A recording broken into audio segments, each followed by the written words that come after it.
with me as I get used to the technology, but we are live and streaming on Facebook now. Um, I work for the Friends of Pheasant Branch Conservancy. I'm the education coordinator. My name's Anne Boucher. We're glad you can join us for this Conservancy Day talk. When I saw that Dane County had produced a climate action plan last year, I thought it would be a great topic that might be of interest to many people in the area. So I'm really happy tonight that we have Joe Parisi and Kathy Kuntz from the executive office joining us to tell us all about this plan. And with that, I'm going to turn it over to Joe and Kathy and let them take it from there.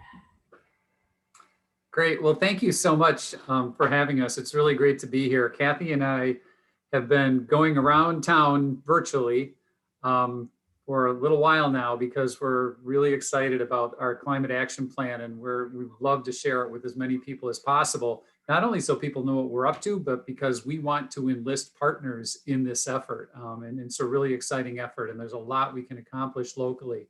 And, you know, it's really, first of all, I'm from Middleton and I hold Pheasant Branch very near and dear. It was my backyard many, many years ago. And I had it all to myself. It's really great. And it's so nice to be able to be part of helping to preserve a good portion of that. And, you know, it's also a really good example of, you know, why addressing climate change is important on so many levels. You know, we're all familiar with the California fires and flooding and hurricanes and everything else that goes on. But, you know, the Pheasant Branch, you know, area was one of the hardest hit during our flooding a few summers ago. So we've seen locally just how catastrophic the events that can occur are that are happening more often due to climate change. So I think I'll go back a few years, kind of where this all got started. It actually got started because I've been passionate about clean energy and the environment my entire life, and was really honored to have the opportunity to do something about it as county executive. And so what we've done in the county is, first of all, a number of years ago, we worked with the university and asked them to do some modeling about climate change to better inform us about what we needed to expect and be prepared for locally relating to climate change. And, you know, it was prophetic because it wasn't many years after we got the report from them that exactly what they said was going to happen began happening, and you know, in a brutal manner, you know, a few years back with the flooding that wiped out so much of Pheasant Branch Creek and so much of our community.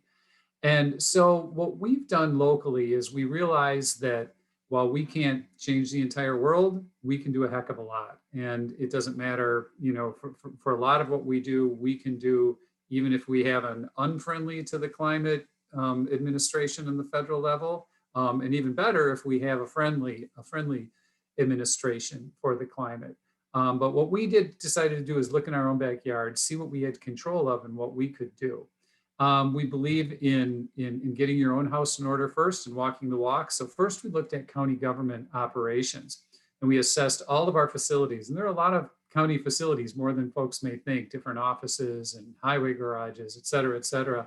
And we started investing in energy efficiency upgrades. We began what's called the SMART Fund in the county budget, which is a couple $1 million annually to invest in energy efficiency upgrades to current facilities, as well as take new facilities that are being built to the next level of energy efficiency and renewable energy use.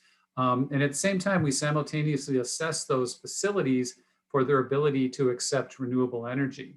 So fast forward to today, we've invested millions upon millions in energy efficiency, and we have about 17 solar arrays at about 17 different county facilities. And some that have been in the news lately are very exciting. Once we ran out of roofs, we decided to look for other places to develop renewable energy. So this year, just a couple months ago, we flipped the switch on a partnership with MG&E over at the airport, where we found 60 acres of airport land, and we worked in partnership with MG&E. We said, hey, if you guys come in and develop this field into a solar field, we will lease it to you at market rate. And what you get in exchange is we promise to buy every bit of electricity it generates. And so that was a great deal for them because, as we know, fortunately, the cost of solar has come down and is incredibly affordable now. It beats coal for affordability, and they had a built-in partner. So we're leasing them the land. They built it, so not a penny of taxpayer dollars went into it, not a penny out of our pocket. They developed, built, brought it online, and we said, not only will we buy that electricity, but by the way, we'd like to pay less than we were paying before for the other electricity. And they did the math and said, okay. And so today we are now supplying about 40% of county government's electricity use from that solar field, and we're saving $150,000 a year on the county's energy bill. With zero out of pocket. So those are tax savings that go into public services. They replace tax dollars, and we have clean energy coming from there. And then as we looked around, we were still a little bit short of our goal, which is 100% offset. When we look at the field at MG&E plus all of the other facilities we have, we needed more. So we just recently inked another partnership with Alliant Energy to build a solar field that's twice as big as the one we built with MG&E. We purchased land out by our landfill adjacent to our highway garage and medical examiner's facility. And that will be twice as big of a solar field. And so we've broken ground on it. It's still going to take a little while to develop and get all put together. But once we flip the on switch on that, we will have achieved 100% renewable offset for all of the electricity the county government consumes. In addition to that, we've been looking at our vehicles for a number of years because we have a large fleet. You see county snow plows, county vehicles that people use for parks, et cetera. And so what we've done is some of you may be familiar with the fact that for a number of years we've extracted methane gas from the landfill and burned it to generate electricity. We had a couple of big generators there. And so that was really great because we could take that methane, which is a very powerful greenhouse gas, and we could turn it into renewable energy. And we had a deal with the utility who would buy that from us at a rate that was above the usual rate, and then that made it worthwhile for us. We were actually making about $1 million a year on it. But while simultaneously the good news that wind and solar is coming down in price, the price of generating the way we were with that methane was so expensive that the utilities decided to go elsewhere for their renewable energy that they were looking for. So we were kind of stuck, but we still didn't want to just flare off that methane, and we wanted to do something environmentally responsible, and we wanted to look for a good deal for the taxpayers. So, thanks to some brilliant staff in county government, these folks are we are just unbelievably fortunate to have so many of the people who we do working for us. And mostly, they're doing it quietly behind the scenes just because they want to make a difference. They came to me with a proposal that to invest $25 million, which turned into $28 million, into a new facility that would take that methane we extracted from the landfill, further clean it and compress it, and build a facility so that we could inject that compressed natural biogas, or RNG, we're calling it these days, renewable natural gas, made from the banana peels you threw out 6 months ago. It's made from rotting trash.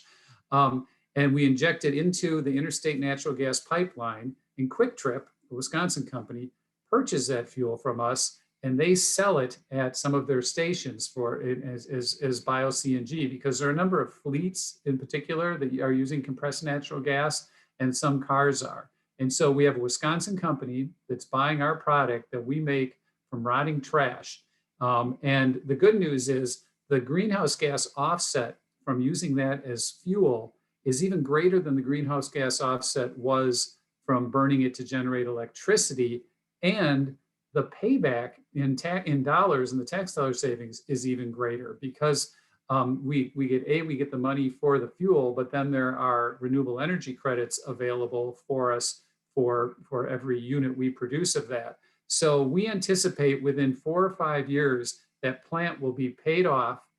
So the investments, so the ROI on the plant we had to build will be just a few more years.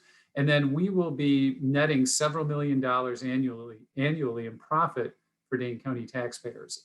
Again, so it's one of those deals where it's good for the environment, it's good for, economically for the taxpayers.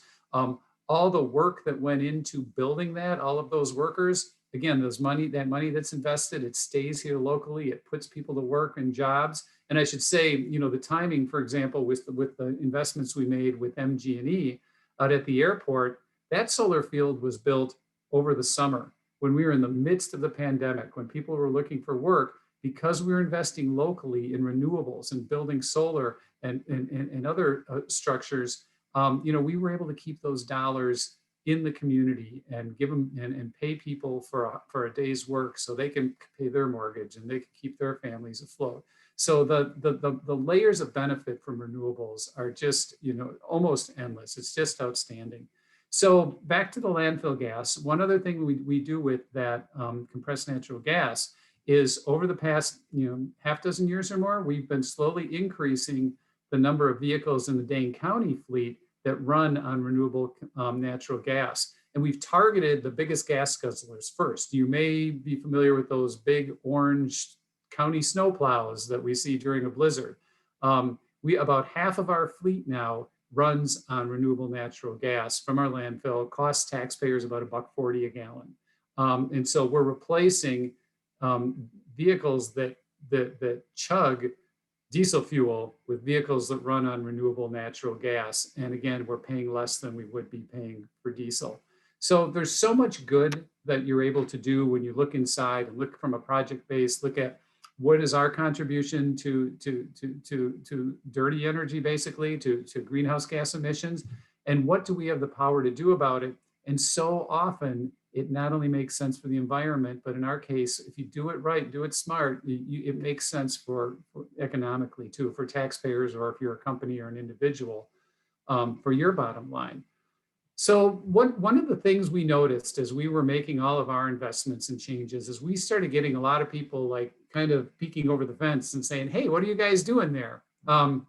And people more interested in being sustainable themselves. One of the areas that happens too is, you may be familiar, especially because of the impact in the Lake Mendota watershed and the location of them, that we have 2 manure digesters. And what that is, when I say we, it's a partnership. The county has facilitated the coming together of local farmers, some up by Wanakee, some outside of Middleton, really Vienna and Springfield.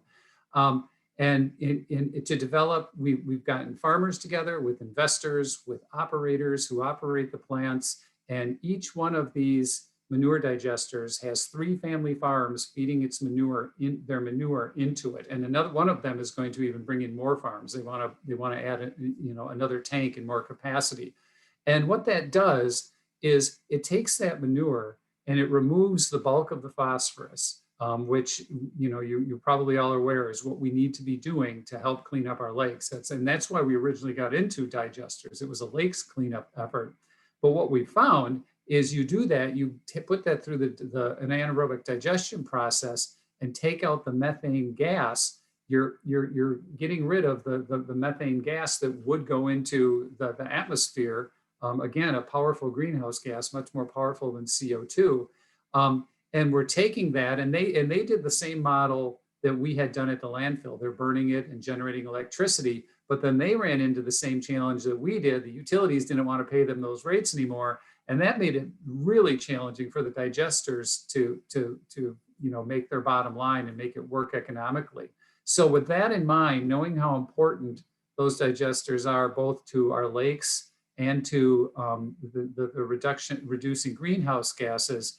When we built our facility at the landfill, we built in a special port so that people could truck in compressed natural gas and use our facility to feed into the pipeline and take advantage of the same economics that we're able to by being where we are. And we did this specifically with the digesters in mind. So one of the digesters has already converted from generating electricity. They built a plant like ours, except a little smaller, a little mini cleaning and compressing plant. And they've begun, and they began this summer unloading their gas at our landfill plant. And so that's making them, very, very economically, in a good place. And they're looking at, actually, they're both looking at adding a tank, both digesters right now. And then The second digester is in the process of making that conversion. So what we see here is there's just a host of benefits, from the economics of it to the environment, again, to the bottom line. Those digesters end up, being good for our local economy. These are small businesses. And it's our hope that now that we have this method for digesters to take advantage of the hookup we have, we want to facilitate the coming together of more farmers and more investors to develop more digesters in Dane County, because they're so important, again, for our lakes cleanup. So all of these things are pretty, unique. There are other people doing some of them, but really, from folks we talk to, in the renewable energy world, we're leading the way. And so we want to be an example. We give, I think it's about 150 tours now a year at the landfill for people who are curious about what we're doing.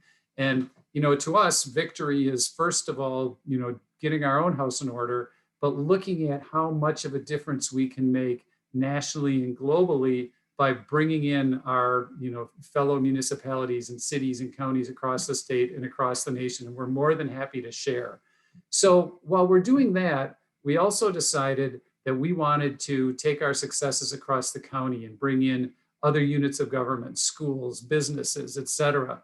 So about 3 years ago, Kathy, was that when I created a Dane County Office of Energy and Climate Change, and it's literally in my office in the city county building, because that's how important it is. And so initially we hired a gentleman who some of you may know, named Keith Riopel. Keith had worked at Clean Wisconsin for decades, and he was very well respected, still is, he's still alive. When I say was, very well respected in the community, both by environmental advocates and utilities and businesses. And so he knew these issues and knew these issue areas. So I created the Office of Energy and Climate Change. Keith agreed to come to work for me and get the office up and running and pull together community members, businesses, environmental advocates, community-based organizations, social justice organizations, the university, hospitals, et cetera, to come together to create what we call a climate change council. And their mission was to create a Dane County climate action plan. So that would bring everyone together, look at our different sectors, housing, farming, transportation, buildings, et cetera, and look at where we could work together to reduce greenhouse gas emissions in Dane County, to come up with some real targets and some real solutions so that we could rally the community and talk to folks like you and all the other people who Kathy and I talked to bring together to make the change that we know everyone in this community wants to make. But sometimes, we all find ourselves wanting to make a difference and we're ready to go. We're just not sure how, right? We need a map. We need like-minded people who want to make a difference. And we know there are a lot of folks like that in Dane County. So Keith spent 2 years, Keith and this group, coming together and building a plan that Kathy's going to talk to you about in a little bit. We exhausted Keith after the plan. We got to the point where the plan was ready to go to print. And right about then, Keith and his wife both were ready to retire. So the timing was perfect. And also it was our good fortune, and I mean the county's good fortune, every 540,000 people who live here, that Kathy had been part of the climate of the group putting together the plan, and she had come to work in the Office of Energy and Climate Change. And so when Keith retired, Kathy stepped forward and agreed to take the position of director of the Office of Energy and Climate Change. And that timing was actually perfect, because right now we have entered the implementation stage. We have this plan. It's not going to sit on a shelf. We want to put it into action. And Kathy's professional history for decades is in implementation of energy policies and projects. So I feel really blessed to have had Keith and to have Kathy there just on deck to take the baton and move to this next critical step where she has so much experience. So we're ready to move forward with this. There's obviously a lot going on in our world right now. We've been dealing in the middle of getting this out. We've been dealing with a pandemic, and we will continue to deal with the pandemic. And obviously is our number one priority, but we see this climate work as part of our recovery projects as part of our recovery from the pandemic. People are going to need to be more efficient. We're going to need to invest more locally in local jobs and local energy. We're going to need to be, people are going to need ways to save dollars. There are a lot of co-benefits with this. And I'm really excited to see what comes out of the administration as far as potential stimulus, because there's been a lot of talk about, about plans that like a Green New Deal, whether it's that or portions of it.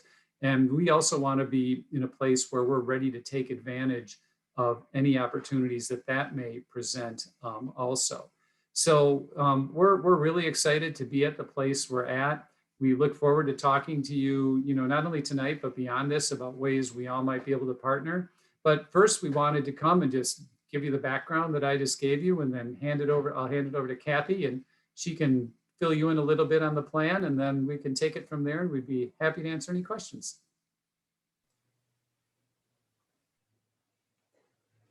Thanks so much, Joe. It's the highlight of my career to get to work with Dane County on the implementation of this plan. I am going to pull up my sort of talking points here. There we go. And again, thanks everyone for joining us tonight. I'm going to walk through the climate action plan a little bit, and then some of what we're already doing and thinking about doing in terms of implementation. So the county exec talked about this a little bit. He and Keith assembled a council on climate change that included government leaders and environmentalists, business folks, university folks, farmers, to come together and create a climate action plan. And there are really two big ideas to remember when you think about our climate action plan. And the exec talked about both of these. First, at the very first meeting of the council, he challenged the group to really look at the art of the possible, to think about what Dane County had done in its own work internally, to look at where are those projects we can do, not to think about, well, if only we had this federal policy, but what can we do given the world that exists? So it was very pragmatic. The other thing is that we know we can reduce emissions in a way that creates a lot of co-benefits. Transitioning to a clean energy economy is really an opportunity to rethink things and maximize benefits in a lot of ways. So we can address equity and justice, we can deliver economic, health, and ecosystem benefits. We can make our communities more resilient to the climate change that's already baked into the system, and we can bring urban and rural areas together. So there's enormous opportunity to win here in this plan. And that's kind of the framework that we went into this with. Anytime you make a plan like this, you sort of have to know where you're starting. So one of the important things is to understand our baseline. So 2016 is our baseline year. In 2016, Dane County, countywide, economy-wide, produced about 7.5 million metric tons of carbon equivalents. And the pie chart here shows you sort of where those emissions came from. So the biggest piece of our emissions in Dane County is electricity production. In Wisconsin, most electricity comes from burning coal and natural gas. So that's a big piece of this. These two yellowish pieces next to that are labeled residential and commercial, that's the natural gas we use to heat our homes and businesses. So really a little bit over half of all of our emissions come from the built environment in Dane County. And then the next big piece, a little bit more than half of everything remaining, is transportation. And then there's sort of everything else. But that gives you a little bit of a sense of scale of what matters in this when we're thinking about this. The other important context before I jump to sort of where the plan lands is what's already happening in our climate. So we're extremely fortunate in Wisconsin. We have this initiative, the Wisconsin Initiative for Climate Change Impacts, which is a partnership between the University of Wisconsin and the Department of Natural Resources, where climate scientists are taking these global climate change models and scaling them down to Wisconsin, so we can understand what's happening what's already happening to our climate in Wisconsin, and what's likely to happen going forward. And for us in Dane County, really, there are two pieces to this. We're going to get hotter and wetter. Obviously, Pheasant Branch folks, you know that wet piece as well as anyone. You've really seen that. The hot piece is really important too, because it has a lot of health implications for us. So that's a context in which we're making this plan, is that there are some things already happening. To create the plan, and Joe talked about Keith. Keith did such a fabulous job bringing people together. To create the plan, Keith assembled a series of subject matter working groups. This is where I first got involved in the plan. My history is in energy efficiency, and I was one of the people Keith tapped to be part of these working groups. And so each of the working groups was about a dozen experts, and we talked through models from other places. We argued about program design, and ultimately we came up with recommendations that we presented to the council, and sometimes there was back and forth. In the climate action plan, there are more than 100 recommendations that went through that process through one working group or another. And that's, it's impractical to talk about all of those recommendations. So I want to sort of give you a sort of scheme of how they fall together. So most of the recommendations in the plan are about reducing our emissions. And reducing our emissions kind of falls into three categories. First and foremost, we want to pursue efficiency. Joe talked about that in county operations. It doesn't make any sense whether you're talking about energy or water or food to move a resource all the way to Dane County and then to waste it. That's just a lot of embedded emissions. That's crazy. We've got to be more efficient around all resources. Then the second piece is we've got to transition from burning coal and natural gas to clean energy sources. So we want our electricity to come from solar and wind, and we want that renewable natural gas from the landfill and manure digesters to fill in the other places. And the last piece then of that emissions puzzle is to use the clean energy. So to move our buildings from using natural gas and electricity to just using electricity, to move our fleet to electric and RNG vehicles. All of that reduces the emissions. The second piece of this that we have opportunities for, and we have more opportunities in Dane County than some other folks do just because of the nature of us, is there are opportunities for us to sequester, to store more carbon in both our land and our plants. And so really here, the big two strategies are forestation, thinking about how we increase our tree canopy, both in rural areas and in urban areas, and then regenerative ag practices. So things like no-till agriculture, which we've been supporting for a while in the county, things that help keep more carbon embedded in our soils and keeping our soils healthier at the same time. So there's a sequestration piece of this. So that's roughly, all of the recommendations kind of fall into those pieces. Part of what was really important to us writing the plan was understanding how these recommendations would affect our overall emissions. Because after all, we want to hit targets here.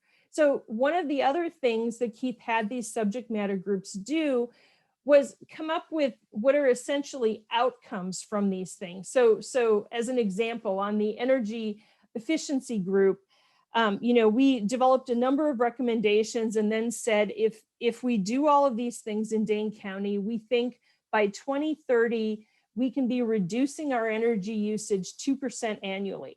To give you a sense of that, so Focus on Energy, our statewide efficiency program, currently reduces energy usage about 1% annually. So we said, we think we can double what Focus is doing so far with some other things. And each of the groups went through this, and we ended up with this list of outcomes. These outcomes are incredibly ambitious, but they're also achievable. Okay, this is a really good list of outcomes. This list we could take back to our person who helped us with how will they affect our emissions. And the news there was pretty exciting. So this graph shows you, in 2016, we had 7.5 million metric tons of carbon equivalents. If we achieve all of those outcomes by 2030, we cut our emissions about in half. And that is super good news, because the Intergovernmental Panel on Climate Change, the climate change experts globally, are saying we need to reduce emissions at least 43% by 2030. So us having a plan that gets at a 50% reduction means we're in a really good space. The other thing, of course, is the IPCC is saying that we need to get to net zero carbon emissions by 2050. And you should notice that our current plan does not get us all the way to 2050. In fact, my graph doesn't even go to zero here.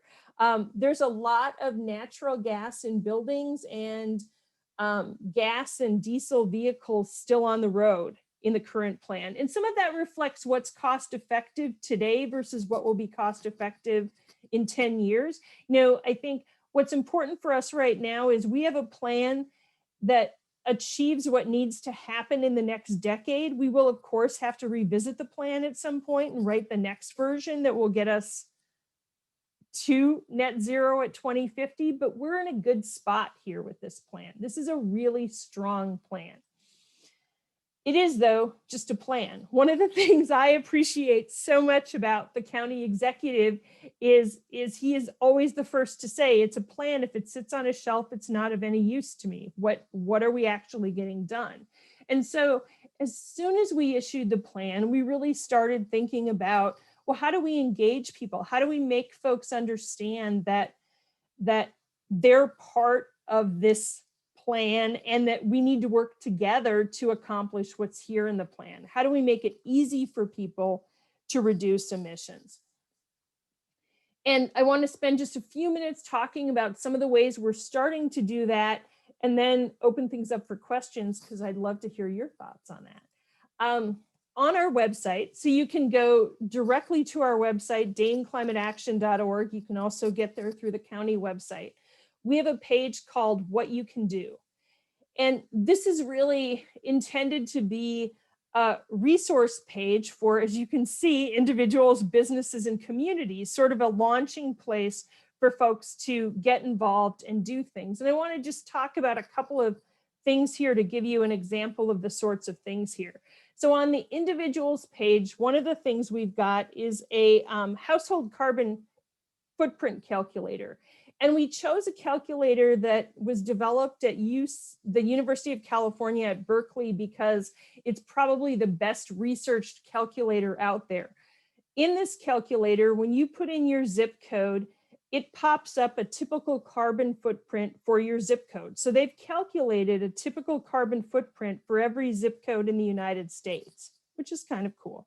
So it gives you the sense of, and you can see how this sort of fits with the graph we saw at the beginning, that transportation is a big piece of this. This, remember, is just households, it's not businesses. Homes are a big piece of this.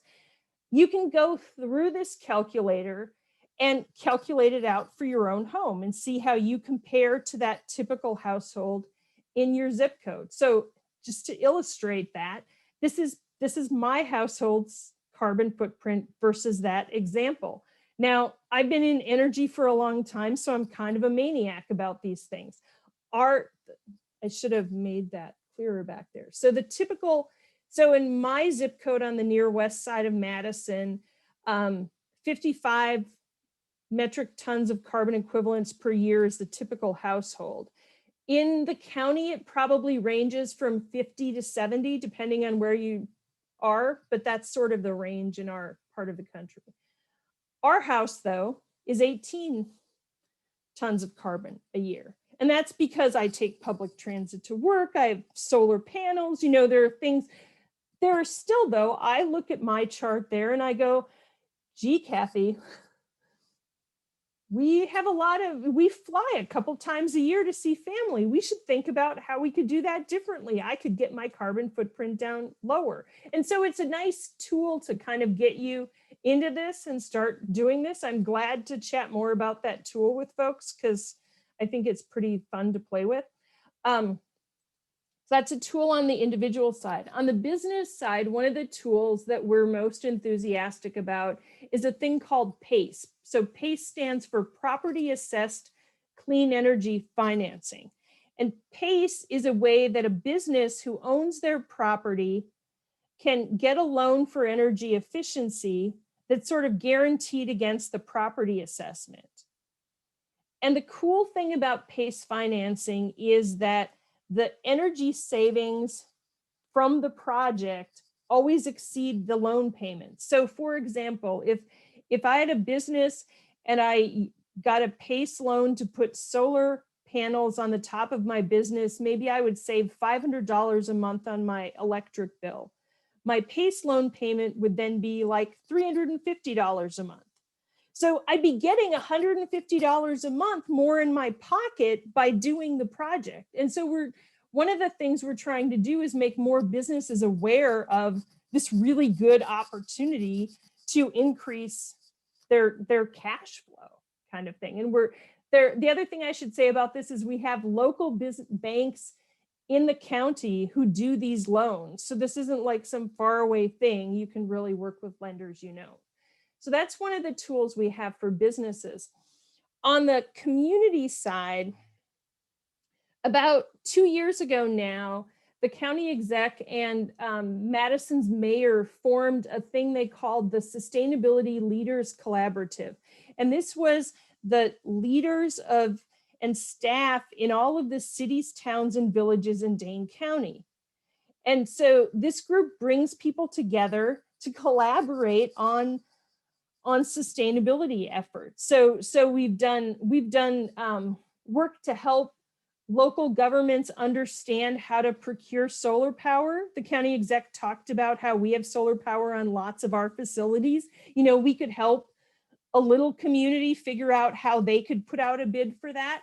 The photo you see here is this summer we did an event that some of the smaller cities and villages in the county were saying that their fleet staff had a lot of questions about these RNG vehicles the county had and about the electric vehicles the city of Madison had. So we did an event for fleet managers, and we had the county and city fleet folks bring vehicles together, and you know, folks from other communities showed up, those fleet staffs from the local governments, and they kicked tires and talked about engines and did all the things fleet folks want to do when they stand around big vehicles.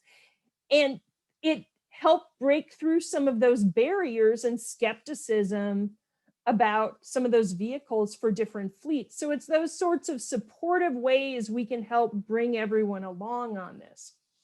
Two other things I just briefly want to talk about. So in the fall of last year, we launched a Climate Champions program. And this program really encompasses local governments and businesses and nonprofits. Essentially what we're doing here is we're calling out the folks who are leading on climate action. So we're calling out businesses that have really efficient buildings. We're calling out organizations that are doing innovative things to influence water usage or employee commuting, and trying to profile those folks in a way that inspires others to follow. So we give folks decals and plaques, and we put them on our clean energy map, and you know, try to give them some attention for what they're doing. And we'll continue to do those recognitions in 2021.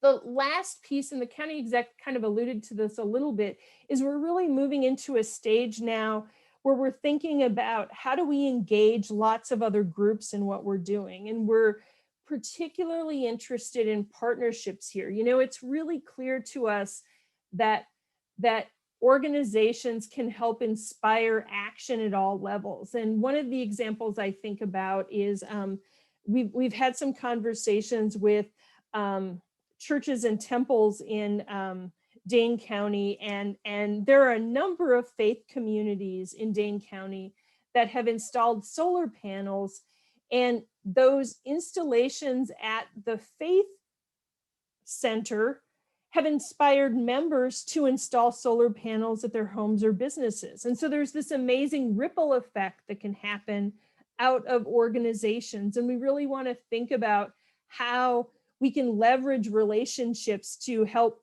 again, make it easier for people to do things, but also to celebrate those successes and to understand where those barriers are that we might be able to help folks overcome.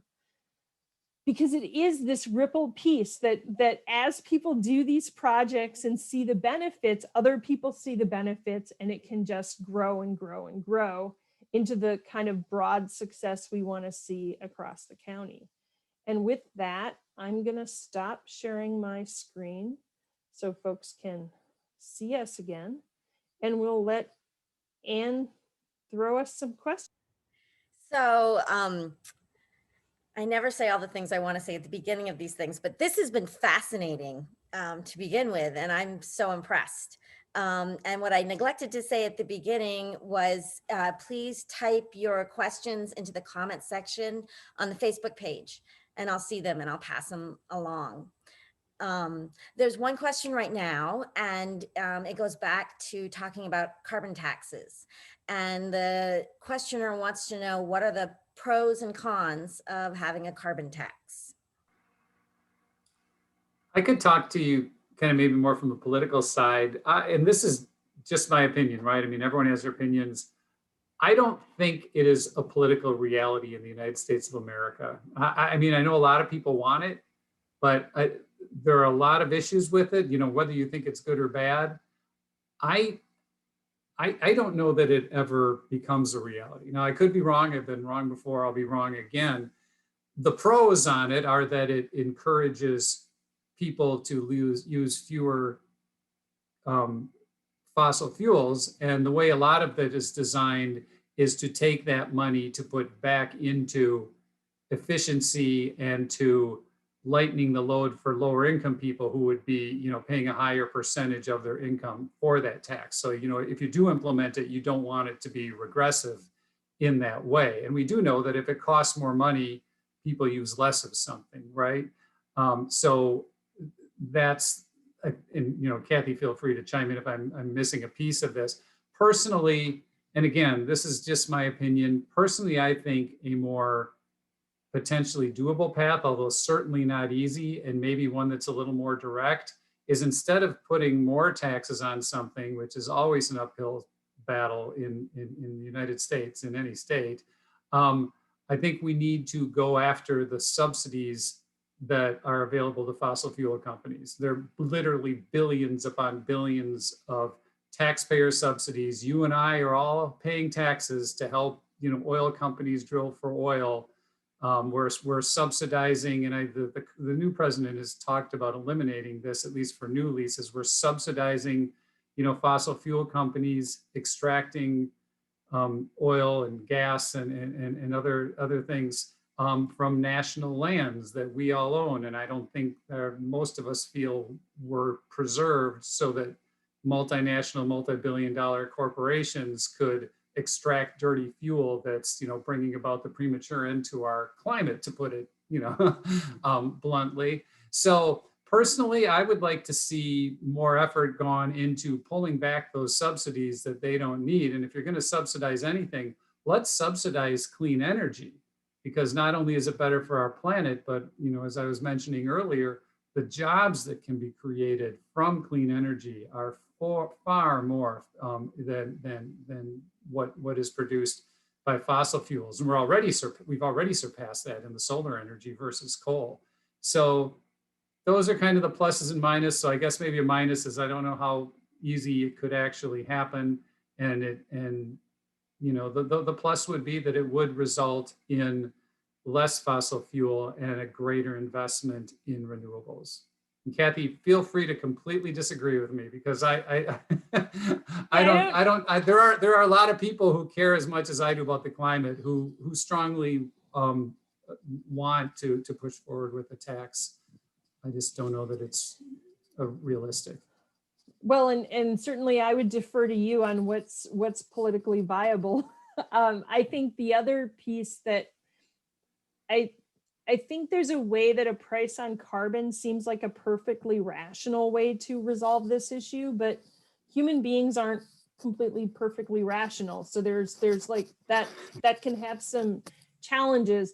The other thing that gives me pause is in California, where they've tried to do this to some extent, there's pretty good evidence that putting a price on carbon, if that's all you do, you're not going to address the equity issues we should address around these things. And the equity issues are really important, and we didn't talk very much about that, but just so folks have a frame there. I mean, our frontline communities, our communities of color, our low-income communities are much more likely to be living in the shadow of fossil fuels and the pollution of fossil fuels. And that's both like highways running through their neighborhoods and literally power plants.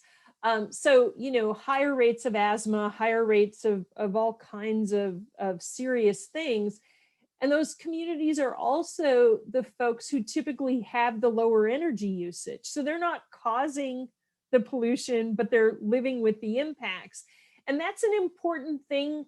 As we shift to a clean energy economy, we really need to make sure that the benefits are allocated in a more equitable way than they have been historically. And so far, I don't think we've seen an example. I'm not aware of an example of a sort of straight up carbon tax that gets at that equity thing, as well as sort of a more deliberate set of programs and policies can.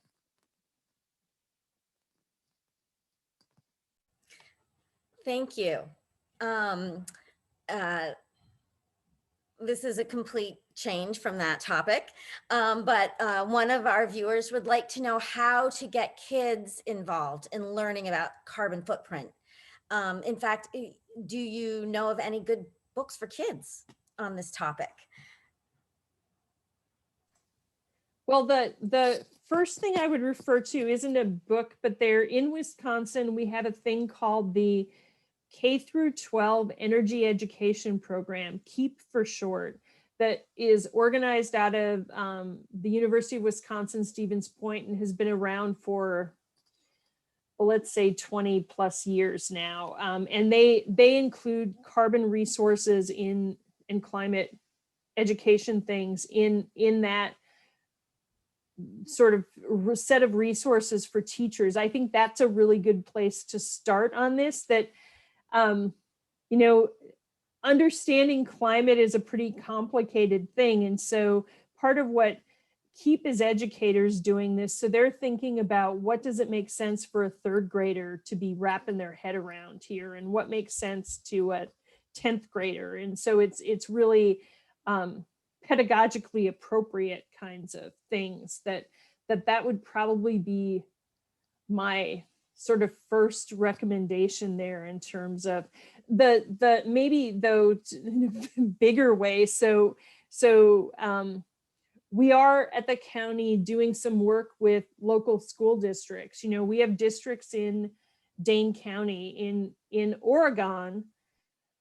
This fall, they didn't because of the pandemic, but they just finished the first net zero energy school in the state. So they have an elementary school in Oregon that has solar power and a ground source heat system to heat and cool the building, that essentially produces as much electricity as it uses to run the school. I mean, it's net zero. It's the first one in the state, and a really exciting example. And we see a tremendous amount of interest in Madison. There were students who advocated for the district to commit to a clean energy plan. In Middleton, there is a young woman in the high school who has organized high school students across the county into a thing she calls the Dane County Youth Environmental Council. And they like meet on Sunday mornings and strategize about how to make their schools greener. I mean, it's like I am always super excited when they invite me to their meetings because they're so cool and they're doing such amazing work.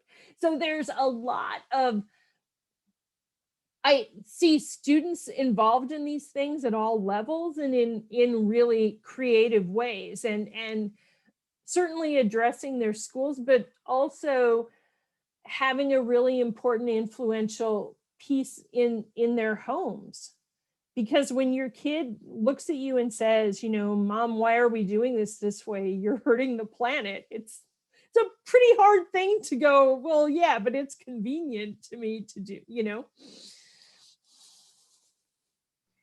Yeah, the quick example I would give is we actually, for folks who like to go to the zoo, we happen to have a zoo, Dane County, and we focus very much on conservation and education through our zoo. It's not just a place to come and enjoy the animals. It is a place to come and enjoy them, but we do work beyond, literally in other countries on conservation and education. And for example, if you go to our newer, it's just a few years old, polar bear exhibit, Arctic Passage, we do kind of age appropriate education there. We try to let young people know, okay, so polar bears, are having some challenges because of climate change, but we don't want to just freak them out, right? We want to give them solutions too. So we have some, here's easy to understand, like, here's what you can do to help make the planet better. Because I think in general, especially for the little kiddos, well, for all of us really, it's, obviously, we gauge, how deep we want to get and talk to them. But I think, Kathy's point about A, living by example, and B, not only showing them the challenge, but maybe engaging them in an activity that empowers them to make a difference, right? You can talk to your young person about climate change and why it matters. And then, say, hey, let's go switch out the light bulbs to LED light bulbs together. Let's go plant a tree together because that sequesters carbon. Take them down to Pheasant Branch Nature Preserve and you say, you see here where we're converting all of that to prairie that they used to be farmland. In addition to being a really nice place for butterflies and for us to hike, that's taking all this carbon out of the air just as much as a forest and keeping it in the ground where it belongs. So I think showing them how they can and that they can impact and make a difference, I think is really important. And I think could be a really great experience for the kids too, especially at an early age, to show them that they can make a difference, that they're not helpless to the greater powers of the world. Great, thank you. One more question here. The writer says, I'm from Middleton. I can see how we can meet our government zero carbon neutral goals by 2040, but how can we meet our total community carbon neutral goals by 2050 when almost all of our home and business heating is by fossil natural gas? Yeah, that is a big piece. I'll let Kathy talk about that because we've actually, that is probably the most challenging piece of this. The person with the question hit it right on the head. And we've been doing a lot of research into this. We met with I don't know what you call those guys, Kat, the HVAC engineer group, the guys people who know what they're doing in HVAC. And this is the toughest piece, but we do have some things we're working on. I'll let Kathy talk a little bit about that. Yeah, certainly. We met with ASHRAE, the local ASHRAE chapter, which is the Association of Heating and Cooling Engineers. We also did a talk earlier with the local Architects Association. I mean, part of this is we are seeing an emergence on the market of what are called cold climate heat pumps. So heat pumps that run on electricity that ultimately will replace that natural gas in our homes. We're in the early stages of that technology. It works pretty well in newly constructed, really tight, really energy efficient homes. It's going to take a little while for it to work in all of our older, leakier Wisconsin homes. We've got some, but of course, if we make those homes more efficient, that helps us move toward the ability. but we're in that transition. And, you know, part of what's important there is we can't wait till 2040 to figure out that natural gas piece, which is why we're already talking to the engineers and architects about those technologies and how we start moving them into our markets where it makes sense to move them, and giving people experience so that we can make that transition. That transition though is going to take, it's going to take 25 years of this to really be moving away from natural gas, partly because we've forever told people that it was way better to heat with natural gas than to heat with electricity. And technology has changed, and the climate crisis has meant that we think about these things differently. Part of our aim is to move people toward heat pumps when heat pumps are more cost effective. So we don't want your energy bill to go up when you transition to a heat pump.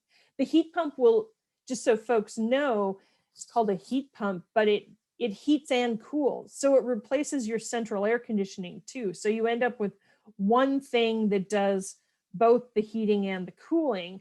But that's a big transition, and it's going to take us a while to move through that. I think every year though, the technology is getting substantially better. So I'm feeling more optimistic about it, but it is a big transition. It's not going to be trivial to get there. Yeah, and because we're going to need to rely on certain technologies that aren't developed yet. It's an all of the above simultaneously, right? It's like that's one of the reasons why it's also so important now that we do everything we can to address our efficiency in renewables now with all the technology that we do have, because we're nowhere near full utilization of renewables and of efficiency technology and improvements that could be put in place now. And this kind of comes to, you know, one of our hopes and one of our asks and how as to how we're approaching this too. And this will become more formalized as we move on. And Kathy and I are looking at this from a kind of community organization model, basically, as organizing folks through groups like yours and through other groups across the community to be able to reach out. Because if we can just revisit for a second, one of the most effective tools out there that there's probably 1% of the population has taken advantage of is this PACE funding. That's one of the reasons we're working with the faith community now, because, you know, of all the churches and temples and houses of faith in this community, it's still a minuscule number that have reached peak efficiency and are using renewables. And every single one of them could do it not for free, but get paid to do it, right? And so that's why we're working with folks. And you know, one of the things people watching this can do is go to your church or your temple or wherever you worship and talk to them about energy efficiency and renewables. How are we doing? Have we looked at this? Have we had an audit? Do we know? And by the way, my church can get energy efficiency and renewable power, and it won't cost us anything.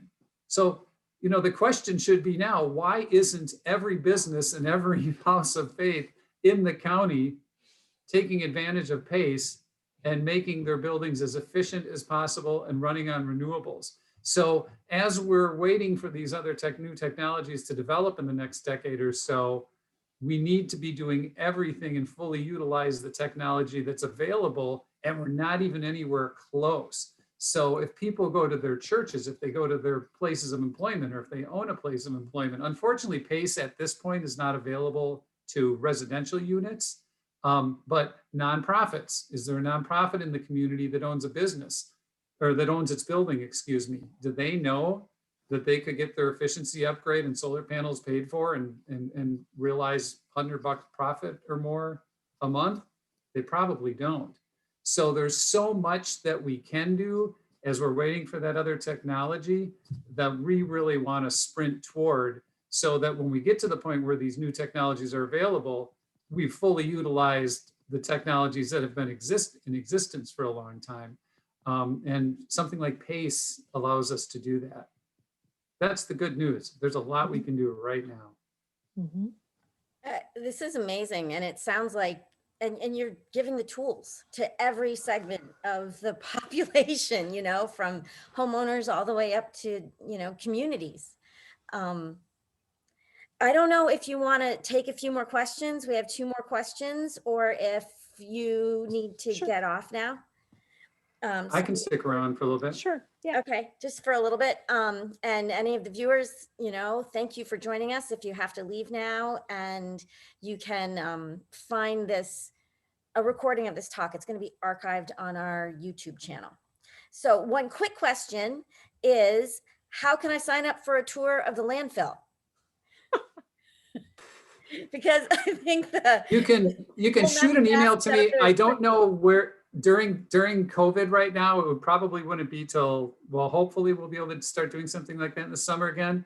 But if you wanted to shoot me an email at parisi@countyofdane.com, I could get it to the right people and get you the information. And especially if you have a group, because pre-pandemic, what we did, we bought a bus and we get people, because so many people are interested and get tours. So yeah, shoot me an email and I'll connect you with the right people. I can't guarantee you exactly when it'll be safe to do it again from a COVID standpoint, but we'd be happy to help you out. Great. Okay, this question has a lead into it. It's a little bit, I'm going to read a little bit. So this person says, as a lake scientist, I applaud the 2 manure digesters making money by sending their methane gas to the Dane County landfill's regional pipeline injection port. This provides the opportunity, if expanded, to build a complete network of manure digesters throughout the county so that all raw manure can be processed for RNG, renewable natural gas. What is Dane County doing now to provide incentives and to coordinate the building and financing of these digesters with private money, plus providing the public money to pay for the post-digester treatment to managing the waste for water quality benefits? That is my dream too. And I know it might sound kind of funny to people that I dream about manure digesters, but that's exactly why we made this investment, not only to keep the 2 going, but to develop as many more as possible. And so a couple of the things that are happening is, as I mentioned, both of the new digesters are now going to go to 100% manure, for one thing, because they were using manure and then some food substrates, because the food substrates have a higher energy value. However, the renewable energy credits available, particularly from California, I believe, give you much more for going to 100% manure. So that's better for methane, for greenhouse gas offset. It's better for our lakes. And so each of them are planning on adding another tank. So that's almost the equivalent of another digester there. But at the same time, what we're doing is reaching out. We have great relationships with the county's farmers, and we're constantly looking at where could we try to facilitate the development of the next digester, reaching out to farmers to gauge interest in participating, and then using our network of people, of investors and of this digester, segment of the economy, which is growing and pretty robust. They're the operators, they're the developers, there are different pieces of it.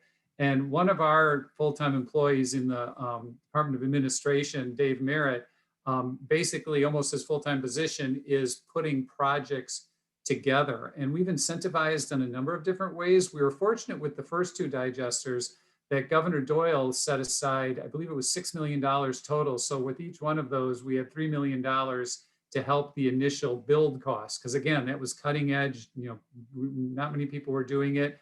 We'll continue to look for dollars, be it state or federal, to help with incentives. But what we've done in addition to that is sometimes we will purchase part of a building. So for example, and the lake scientists will be interested in this, at one of our digesters, the county has purchased it. It was a multi-million-dollar purchase. Basically, it was called a nutrient concentration system. It's basically like a giant filter that takes, I want to do this in the Reader's Digest version. When the manure comes in, it goes through a process that takes out the solids and a bunch of the phosphorus. Then there's a liquid left. and they call that tea water. And that goes back out on the fields, and they can do it more accurately, and there's less phosphorus in it. They can put it where they want it, but it still has about 40% of the phosphorus that came in. What this nutrient concentration system does is it takes that tea water and it removes the remainder of the phosphorus, so that you just have this condensed nutrient mush, soup here basically, that can be taken out of the watershed or applied exactly where it needs to and the amount it needs to, and the rest is pure water. And so in essence, we achieve with a nutrient concentration system 100% phosphorus removal from that manure, which, as you know, is a huge deal. And that's one of the investments that we made as the county, in order to be a partner in addition to the other investments with that digester. And we hope to use that in additional digesters too, because the farmers also like it, because it reduces a ton of hauling that they have to do of that liquid, because the water that comes out is potable water. It's cleaner than the water that's in where the one is now, in the stream that it's going into. So we're very actively engaged in looking for investors and farmers and putting those deals together. And now that this is up and running, and again, it's pretty new that it's up and running, and now we've obviously been delayed a little bit because of the pandemic, but that's certainly on the agenda and one of our goals. Well, that is it for questions tonight, but this has been incredibly educational. This is truly an action plan, and I hope everybody who's watching can have a coffee cup conversation with somebody else and tell them about this, what your office is providing to everybody here that can make this transformation to net zero carbon neutral situation. So you're making it so much easier. So thank you. We really appreciate your time tonight, and all the work that you're doing. If people are interested in continuing to watch our Conservancy Days, we'll have another one next month, and it's going to be on prairies, because Joe and Dane County had the foresight and the thought to buy a parcel of land north of our existing borders in the Conservancy and add it to the Conservancy. It was a farm, and then it's in a prime location to reduce phosphorus, have significant reductions in phosphorus going out to the lakes. And we're returning that to prairie. The Dane County is partnering with the Friends of Pheasant Branch, and we're really excited because it's being done in quarter plots, and enough money was raised this year through our Seed the Need campaign, which I encourage everybody to contribute to, or at least look into. So we have enough money to build a quarter of the property into a platinum prairie, and we want to move through the next 4 years and complete that. So our restoration manager is going to be talking next month, and he knows a lot about prairies in general, and he wants to talk to people also about what they can do with native plants, even in their backyards. So thank you everybody again for joining us. Thank you, Kathy and Joe. This was fantastic. You can find this archived on our YouTube channel and on our Facebook page. And good night, everybody. Thanks so much for having us. Thank you. Have a good night. Thanks.